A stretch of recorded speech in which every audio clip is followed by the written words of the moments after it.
Hey guys, welcome back to Clownfish TV. This is Kneon. I'm flying solo in this video. I'm going to talk about Superman and Lois. I did get the opportunity to watch it the other night, and it's a great show. At least it's a great pilot, and I hope it turns out to be a great show. It's probably the most Superman-y Superman we've gotten in a long time.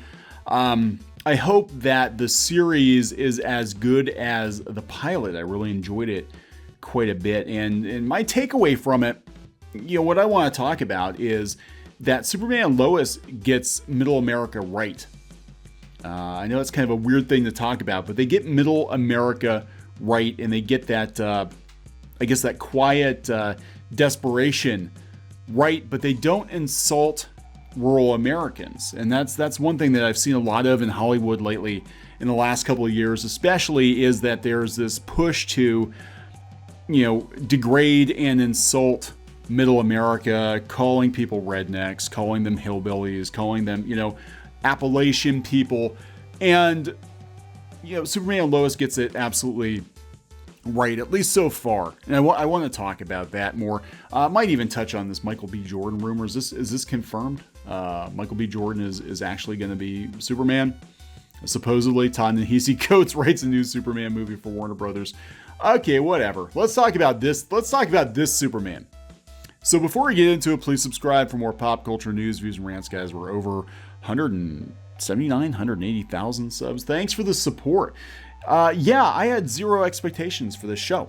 I really did. I thought it was like, oh my God, it's another CW show. This is a guy that played Superman on Supergirl. It's not going to be very good, or they're going to have Lois Lane lecture him, and it's, we know what to expect. And no, it was actually a pretty solid show. Very, very respectful of the source material. And look, so far critics and fans both like it quite a bit. 85%, 86% audience.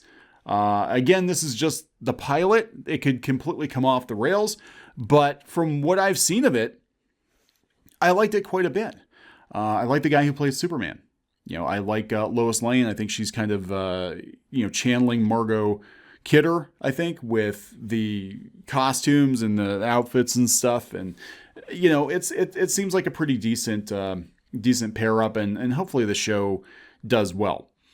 That being said, I was also pleasantly surprised at how they're treating Middle America, because Hollywood, for some reason, really seems to hate Middle America. We've seen the disdain for Middle America in the last couple of years, especially, the Rust Belt, the South, Appalachian country. We've seen Hollywood throw a lot of shade at people in rural areas, not making the connection that that makes up a good chunk of their audience, right? That there is life outside of New York and LA. Definitely Portland. Definitely life outside of Portland. And it's good to actually see a show that doesn't denigrate rural people. It doesn't insult them. It shows the citizens of Smallville as being, well-intentioned people who are dealing with a lot of sadness. And that was the one standout for me. And I remember telling Geeky, she was only half watching it. She was watching one of her K-dramas, but I was watching it on the TV, and I was like, this is really interesting. They're comparing and contrasting Smallville when Clark was growing up with the Smallville of today, with all the foreclosure signs and the empty storefronts. And the people in this town have a quiet desperation. They're, and we know that feeling. Now, currently, we live in a pretty small town outside of Pittsburgh.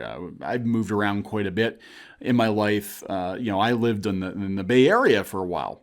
But I can tell you that, you move to a lot of these small towns, especially small towns in the Rust Belt, like Western Pennsylvania is.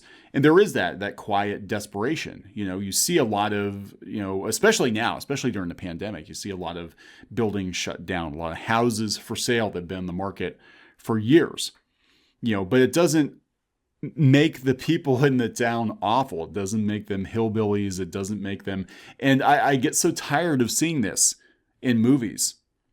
that if you're a rural person or you live in a rural area, that you are somehow inferior, you're uneducated, you're one of those wretched Trump supporters, and it's just not true. There's a lot of diversity of thought even in rural areas, and it just shows how narrow-minded Hollywood can be to just castigate an entire group of people based on their geographic location. I'm like, have any of you actually left LA? Have any of you actually left New York? Do you know what the rest of the country, the majority of the country, do you know what the majority of the country is like outside your bubble? And the truth is, I don't think a lot of people in Hollywood do. But whoever is working on this show seems to. And I got to give him mad props for that, because, we haven't seen rural America dealt with, I think as deftly as it has been in this series, in superhero series, in a long time. And it was really interesting to see the discussion between Lois Lane, urbanite, world-renowned reporter Lois Lane, and Lana Lang's husband. I can't remember his name off the top of my head, but they had a discussion, and it didn't degenerate into name calling. They both had their own point of view about business and business coming into a small town, what that means, and it didn't turn into a screaming match. And I don't know. I was very impressed. I was impressed with how they handled it. Now, the show could, again, go completely bonkers after this. But, I'm hoping that maybe Hollywood realizes where a lot of their audience is. If they don't agree with them politically, at least try to understand where they're coming from, because there is a lot of pain. I mean, you get into the Rust Belt and there is a lot of, sadness there, because this is the part of America, frankly, they got left behind. The jobs left. A lot of them went to other countries. And, a lot of these once thriving cities are shells of their former selves. And a lot of people who are still here kind of feel trapped here. Now, I'm going to be honest. I like being where we're at, having lived in more urban areas, because there's definitely something to be said for a small town, everybody knowing everybody. Now, sometimes everybody knows everybody too well, but, we don't have to worry if we forgot to lock our car doors at night, usually. There is a sense of community here. I mean, there's a lot of bickering, but people, they do come together when they have to. And, people in small towns do have tight bonds. I think people in any community, whether it's a small town or, maybe a neighborhood in a city, when you've got that commonality, they do definitely come together when they have to. I've just seen a trend of Hollywood, running down rural America lately. I've seen, we had reporters a couple of years ago, what was it, the Learn to Code meme, where that came from. They were like, oh, these coal miners are going to be out of work.